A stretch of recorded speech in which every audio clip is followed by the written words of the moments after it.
Oh my God. Oh my God. Harlan claimed he caught it, Bigfoot, taking his sheep. The Sasquatch crossed fences like they weren't there, dismantled traps without triggering them, and watched from the tree line, always just out of reach. When he finally raised his rifle and fired, he realized too late. Some things in the forest don't flinch at bullets. They decide who becomes prey. Harlan Briggs stepped out into the early morning chill. The pasture was quiet, too quiet, as if the world itself was holding its breath. He counted the sheep again, methodical, slow, every animal a familiar weight of sound and movement. One sheep was gone. Then a sudden snap of a branch behind him froze his blood. Heart hammering, he swung the flashlight toward the sound. Something massive had moved through the trees, brushing leaves, breaking twigs. Not the wind, not a deer. The soft ground from overnight rain revealed an imprint that made him step back in shock. Footprints, gigantic and bipedal, heels sunk deep, toes splayed, stretching from the pen toward the tree line.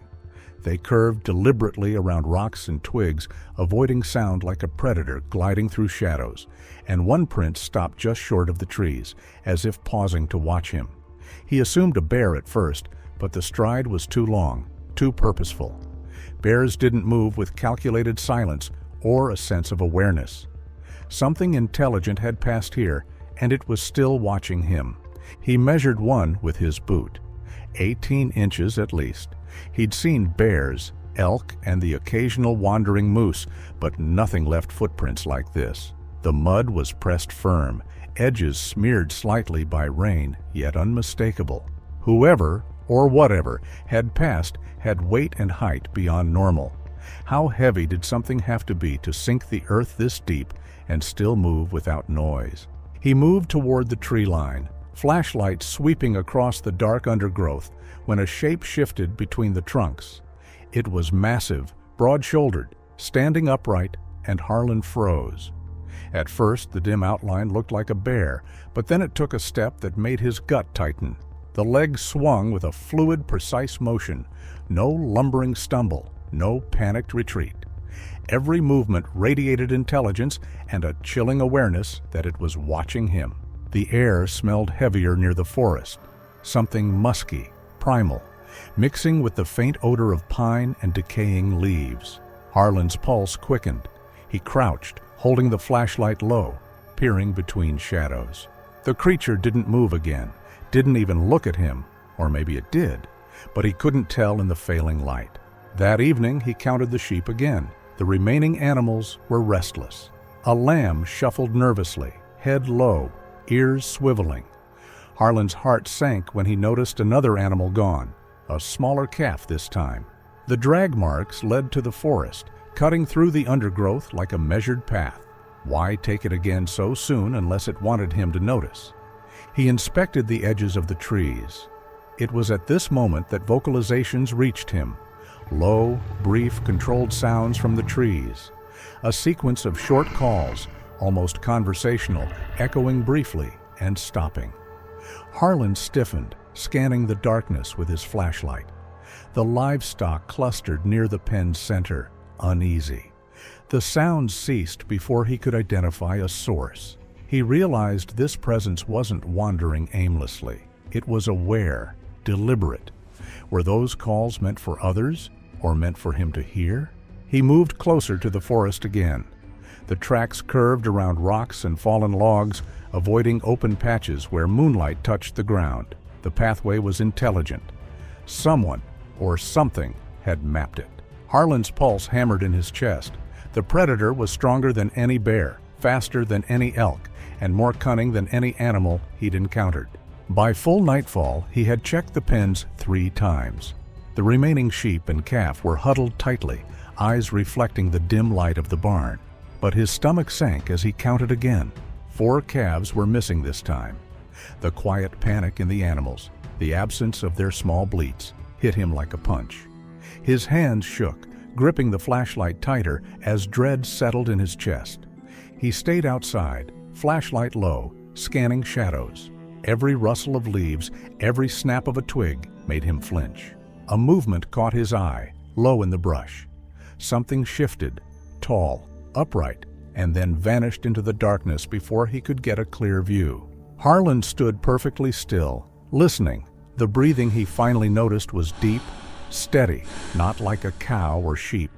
Closer than the tracks alone suggested, heavier. His muscles tensed as he realized the inevitable. The next disappearance wouldn't be random. Whoever was taking his livestock was coming back, intentionally, measuring him.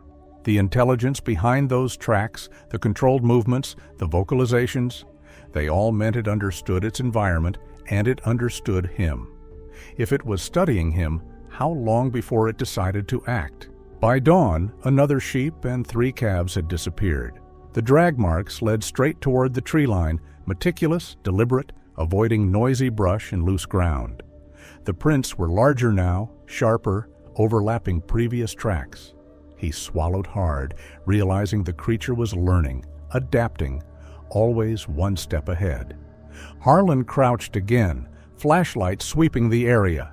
For a split second, he caught a dark shape moving upright through the trees, a calf clutched in its arms. The beam hit it for only a heartbeat, too fast to see details, too sudden for him to process. The figure moved with impossible speed. In barely seconds, the calf thudded to the ground as the creature released it, then disappeared into the shadows. Harlan's pulse hammered. The creature was gone before he could even register its size, its face, or the full scope of its movement. Only the bleating of the calf and the rustle of leaves betrayed what had just happened. Harlan tightened the chains on the gates and reinforced the corner. Morning light broke over the field, but the tension did not lift. He knew he was facing something beyond comprehension, something immense and intelligent, and it was only just beginning. If daylight couldn't drive it away, what chance did darkness leave him? Harlan Briggs moved with deliberate precision that morning, selecting his tools with careful consideration. Wire snares were anchored deep into the mud and leaf litter, heavy-duty ropes stacked to prevent snapping, tripwires threaded taut and silent between the tree trunks. Pitfalls were disguised with brush and baited with hay or the remnants of the livestock he could spare.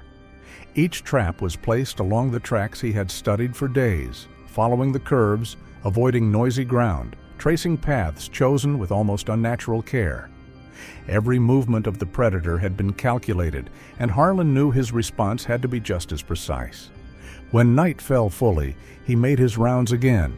One by one, he inspected each trap. At first glance, nothing seemed disturbed. Then he noticed subtle shifts.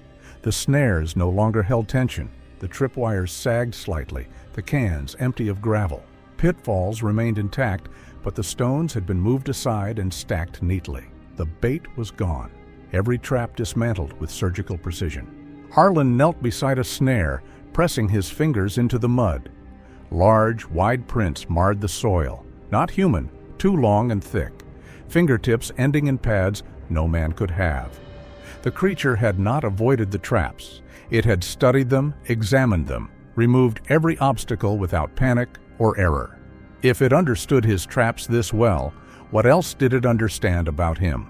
At this time, Harlan mentioned that frustration burned and rage clawed at him, but the intelligence behind the action forced him to curb his impulse. He moved to reinforce the lines, adding deadfalls and extra loops, setting each with renewed care. By the time the last trap was in place, night had deepened and the forest pressed in, shadows folding into darkness. Every sense screamed alert. He knew it was coming.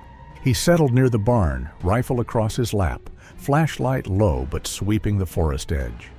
The air smelled of wet earth, moss, and the faint trace of something musky that had lingered since morning. Was he guarding the livestock, or had he already become the focal point of the hunt? After an hour, the same footfalls approached. Nothing was visible yet, but he could feel the pressure of a presence brushing at the edge of his perception. Another hour passed when rocks started falling on the ground near the traps, dislodging leaves and spraying mud, but none triggered the mechanisms. Harlan flinched each time, swinging the flashlight toward the source, but finding nothing. Then the vocalizations returned. A brief whoop, a sequence of clicks, then silence. He could almost feel the creature assessing him, evaluating how he responded to each sound. each visual cue. Was this a warning meant to drive him away, or an invitation to escalate? Harlan stayed awake all night. He moved only when necessary, adjusting the flashlight or rifle. Every time he thought he saw movement, his heart leapt, pulse screaming in his ears. Rocks struck closer now, but not aimed to hit, only to test and provoke. How long could he endure being measured like prey before he made a fatal mistake? By first light, he checked the traps again. The snares lay open, wires untwisted. Tripwires were slack, cans empty, stones removed and stacked deliberately. The pitfalls remained untouched, and their bait was gone. This time, he didn't bother with traps anymore. Instead, he spent the day preparing for a direct confrontation. He cleaned the rifle, loaded extra magazines, positioned himself where he had clear sight lines across the pasture. If the Sasquatch returned tonight, he would not hesitate. There would be no more circling, no more silent assessments in the dark. Whatever this had been, warning, test, or claim, he understood now that it was over. One way or another, he would end it. But was resolve enough against something that had already outthought him? Dusk came slowly, the light fading in gradual stages that turned the forest from green to gray to black. He sat on the porch with the rifle across his knees, watching the tree line. The floodlights came on automatically as darkness settled, illuminating the pasture in harsh white light. Beyond their reach, the forest was a wall of shadow. The cattle were restless, moving in tight circles near the barn, refusing to settle. He watched them carefully, knowing their behavior would signal the creature's approach before he saw anything himself. They had better instincts than he did. They knew when something was wrong. Around midnight, the animals suddenly bunched together, pressing against the barn wall. Their heads turned toward the northeast corner of the pasture, ears forward, bodies tense. He stood slowly, rifle ready, and followed their gaze. What had drawn every instinct in the pasture to a single point? Movement crossed the edge of the field. The floodlight caught it fully. No shadows, no obscured angles, just clear illumination of something that shouldn't exist. He aimed the rifle toward the tree line, flashlight scanning, and then he saw it. A massive shape detached from the tree line, moving upright, long limbs swinging with controlled force. Its chest was broad, muscled, torso thick and heavy, shoulders knotted like cables of rope. Fur dark and matted clung to it, streaked with mud. It was enormous, nearly 10 feet tall. Its arms hung low, fingers long, the hands capable of crushing objects with ease. Eyes glimmered faintly, intelligent and calculating, fixed directly on him. Was he being sized up as a threat, or as a problem to be removed? Harlan's breath caught as he realized that the creature looked similar to those Bigfoot sightings.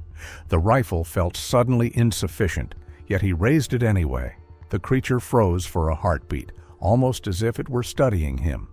Then it sidestepped trees, maneuvered through underbrush, maintaining a clear view of the livestock pens, aware of every obstacle. Harlan fired the rifle. The gun cracked through the morning mist. Fur burst where the bullet struck, dark hairs spraying into the light. The Sasquatch recoiled slightly, shifting behind a large pine with fluid agility, but it did not fall. Its roar followed, vibrating through the forest. He said that it didn't sound like a scream of pain. It felt more like a warning or a demonstration of power. What kind of creature absorbed gunfire and answered with authority instead of fear? Harlan fired again, stepping forward, heart pounding.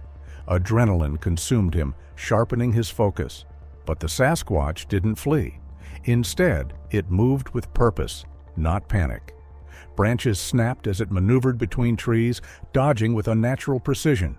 It lifted rocks from the ground and threw with deadly accuracy, impacting close enough to unbalance Harlan, but never hitting directly. Each movement was intentional, a test of his reactions. Adrenaline surged through Harlan, overriding fear, overriding reason. He had hit it twice.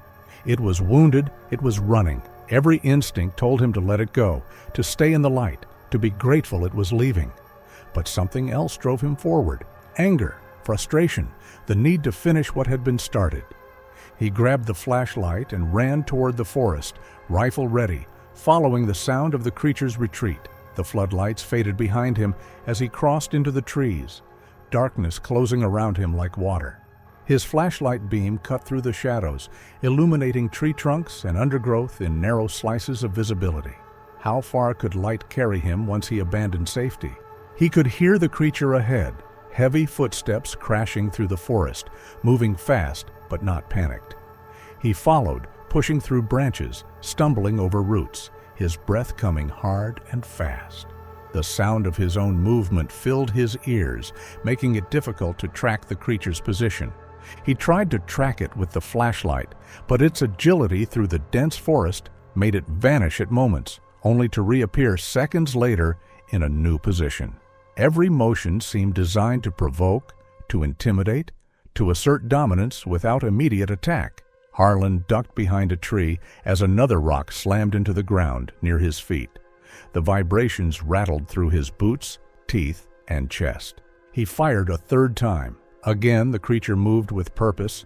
It twisted around a large oak, hurled another rock, and landed with feet that pressed into the earth like pistons. Something massive landed nearby, not thrown, but dropped deliberately. The impact shook the ground, vibrating through the soil. He felt it through his body, a tremor that announced presence and power. Was this a warning meant to stop him, or a signal that the rules had changed? Either way, Harlan advanced, trying to flank it toward a clearing, forcing the creature to reveal itself more clearly. The creature anticipated movement, sidestepping subtly, testing his pace. Rocks flew again, this time clipping branches just above his head. He recalled leaves striking his face. By the time he reached the edge of the forest, the creature had led him through a series of movements that kept him off balance, never allowing him a moment to rest, to aim, to assess fully. Rocks thrown with calculated force struck near his shoulder and chest, jolting him, leaving bruises and small cuts. Every reaction he made was anticipated. Every path he tried to use was narrowed by unseen obstacles. When it finally slipped back behind the thickest trees, Harlan lowered the rifle. Harlan stood alone at the forest's edge, sweat and mud coating him, eyes locked on the shadowed tree line where the creature had vanished. He could feel every bruise, every strain, every scrape from branches and rocks. The scent of musk lingered, thick and pungent, and somewhere deep in his gut, he knew the chase was far from over. If it had let him live, what did it expect from him next? Harlan Briggs plunged further into the forest, the underbrush grabbing at his boots, branches whipping across his face and arms. Footfalls echoed behind him, heavy, measured, yet faster now, approaching from multiple angles. Harlan realized the predator was not fleeing. It was orchestrating his movement, forcing him through the forest. He tried to move quietly, but every slip, every soft crunch of leaves, every brush against a branch was noted. He could feel it, the pressure, the awareness of something massive, monitoring every detail. How do you escape something that already knows where you'll step next? Rocks began striking near him. The first clipped his shoulder, jolting him sideways, throwing him off balance. The second caught the side of his leg, pain shooting up through his thigh. He ducked instinctively, shoving through a thick cluster of ferns.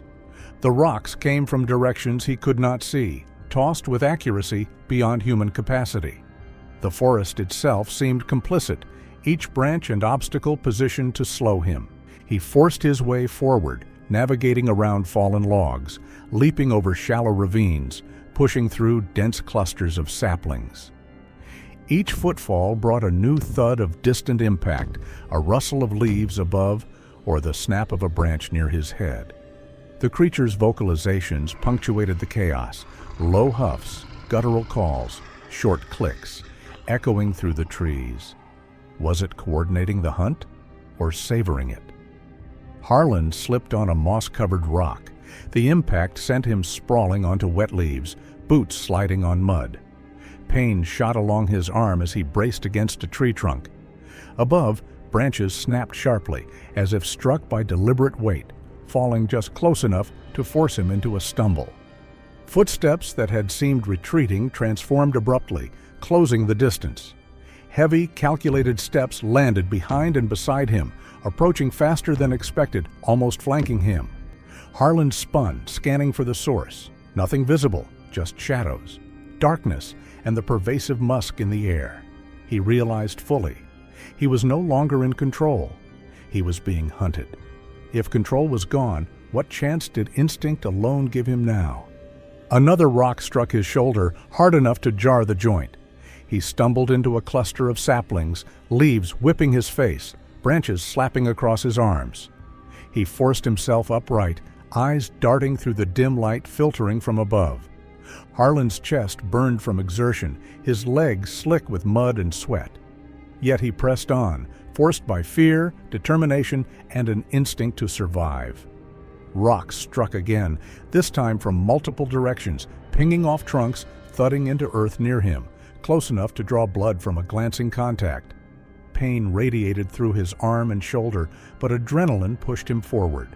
Was running still saving his life, or accelerating the end of it? The forest thickened, canopy closing, visibility dropping to a few yards. Shadows shifted unnaturally, moving with a purpose. Harlan felt the pressure of presence at every angle.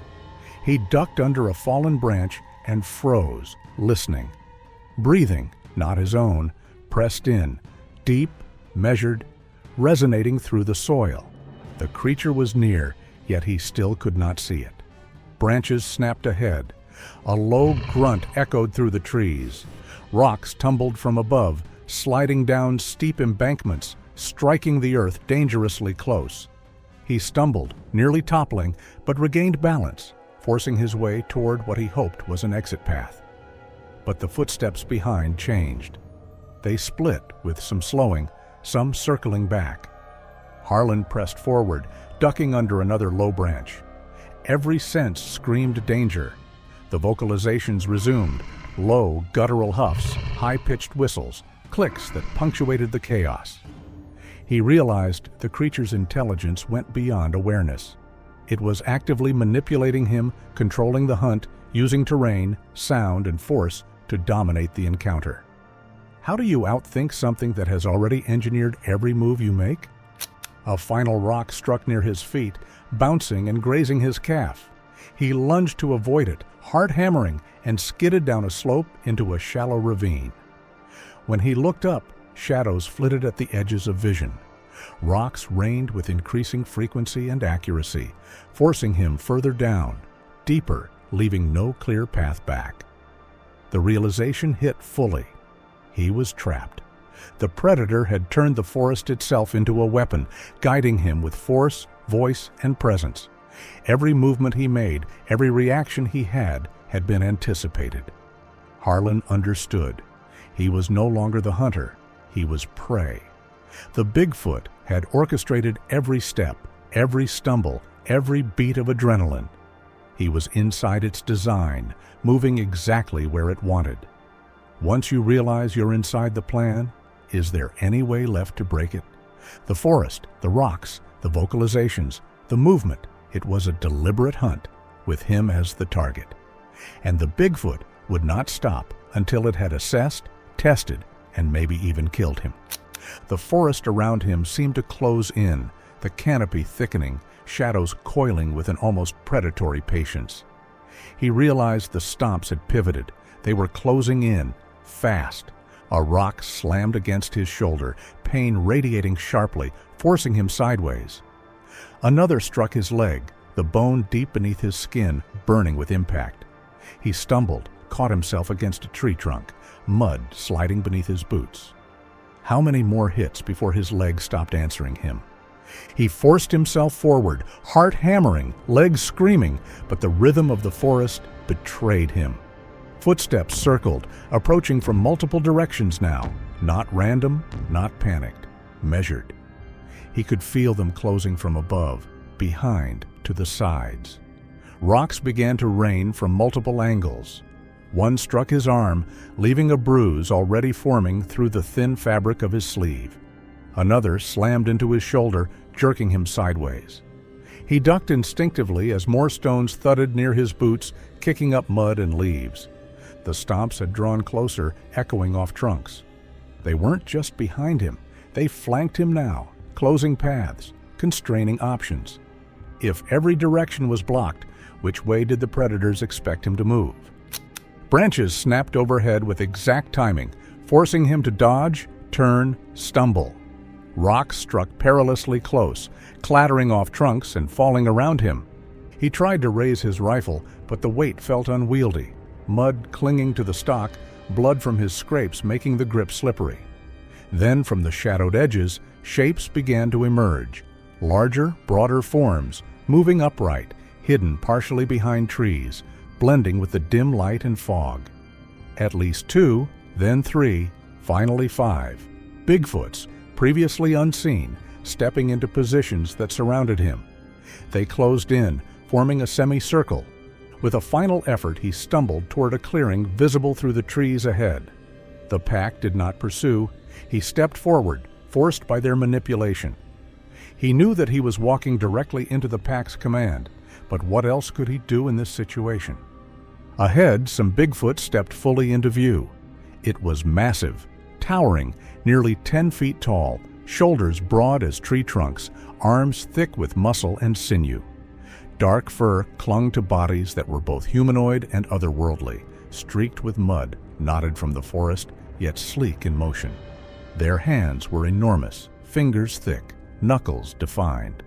One started going towards him at a walking pace, each step unhurried, as if it knew there was nowhere for him to go. The distance closed in small, unbearable increments, 30 feet, then 20.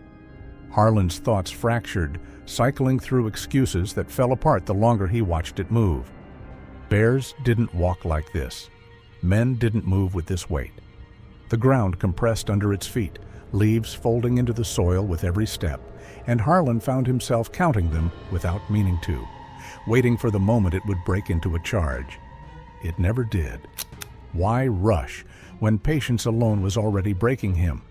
At 10 feet, he could see the texture of its fur now, clumped with moisture, scarred in places, the chest rising and falling with calm, controlled breaths. The smell reached him. Wet earth, musk, something old and animal, similar to the odor at the farm.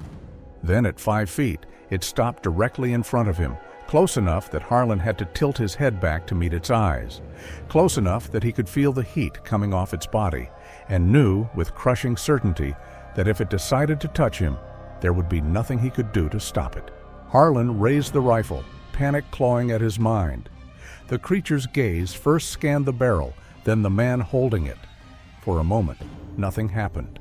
The creature held the barrel gently, almost carefully, as if testing the weight and balance. Then it squeezed. Metal groaned. The barrel folded inward, collapsing like aluminum foil under pressure that should have required hydraulic tools. The creature crushed it slowly, deliberately, letting him watch as the weapon deformed and became useless. What chance did flesh and bone have after that display? It released the ruined rifle and let it drop to the ground between them.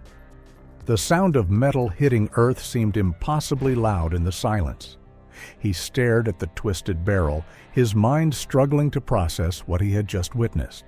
Nothing living should be that strong. Harlan's chest tightened, arms instinctively raising a branch in defense, but the creature's presence alone dwarfed any weapon he could wield.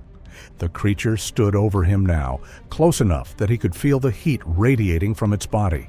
He pressed back against the tree trunk, unable to move further, trapped between the tree and something that could kill him without effort. His breath came in short, panicked gasps.